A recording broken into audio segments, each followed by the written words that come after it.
Goat India tour 2025 గురించి కొన్ని అంశాలను తెలుసుకుందాం. మెస్సీనే గోట్ అని కూడా పిలుస్తారు.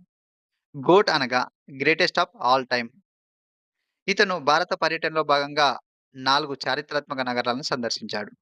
అవి చూసుకున్నట్లయితే కలకత్తా, హైదరాబాద్, ముంబై, న్యూఢిల్లీ. మరి హైదరాబాద్‌కి ఎప్పుడొచ్చాడని చూసుకున్నట్లయితే డిసెంబర్ 13, 2025న హైదరాబాద్‌కొచ్చాడు. హైదరాబాద్‌లోని ఉప్పల్‌లో ఉన్నటువంటి ఇందిరాగాంధీ ఇంటర్నేషనల్ స్టేడియంలో సీఎం తెలంగాణ సీఎం రేవంత్ రెడ్డితో కలిసి ఫ్రెండ్లీ ఫుట్‌బాల్ మ్యాచ్ ఆడాడు.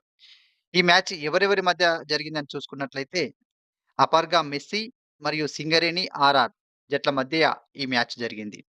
ఇక ఇతనితో పాటుగా ఇద్దరు గ్రేటెస్ట్ ఫుట్‌బాల్ ప్లేయర్స్ గూడా హైదరాబాద్‌కు రావడం జరిగింది. వారి పేర్లు చూసుకున్నట్లయితే రాడ్రిగో డిపాల్, లూయిస్ సువారెజ్. వీళ్ళు గూడా మెస్సీ విజయాల్లో కీలక పాత్ర పోషించినటువంటి ప్లేయర్స్.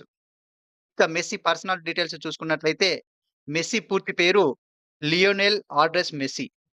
ఇతను 1987 జూన్ 24న అర్జెంటీనా దేశంలో ఒక సాధారణ కుటుంబంలో జన్మించాడు.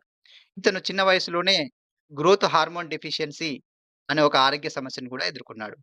ఈ ఆరోగ్య సమస్య చికిత్స నిమిత్తం ఇతని పేరెంట్స్ దగ్గర డబ్బు లేకపోవడంతో స్పెయిన్‌లో ఉన్నటువంటి బార్సిలోనా క్లబ్‌తో ఒప్పందం కుదుర్చుకున్నాడు. ఈ ఒప్పందంలో భాగంగా ఇతను అనేక మ్యాచ్‌లు ఈ బార్సిలోనా క్లబ్ తరపున ఆడి అయితే అనేక టైటిల్స్‌ని గెలవడం జరిగింది.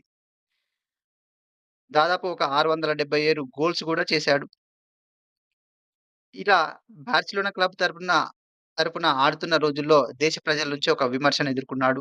అదేంటంటే దేశం కోసం ఆడి గెలవలేడా అనే ఒక విమర్శను ఎదుర్కొన్నాడు.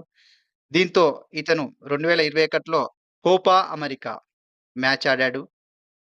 అదేవిధంగా 2022లో ఫిఫా వరల్డ్ కప్‌లో పాల్గొని దేశం తరపున ఆడి విజయం సాధించాడు. అదేవిధంగా ఇతను అనేక వ్యక్తిగత అవార్డులను గూడా సాధించాడు. ముఖ్యంగా చూసుకున్నట్లయితే ప్రపంచంలో ఎవరికీ లేని అవార్డు. బాలన్ డిఆర్ అవార్డు గూడా ఇతను కైవసం చేసుకున్నాడు.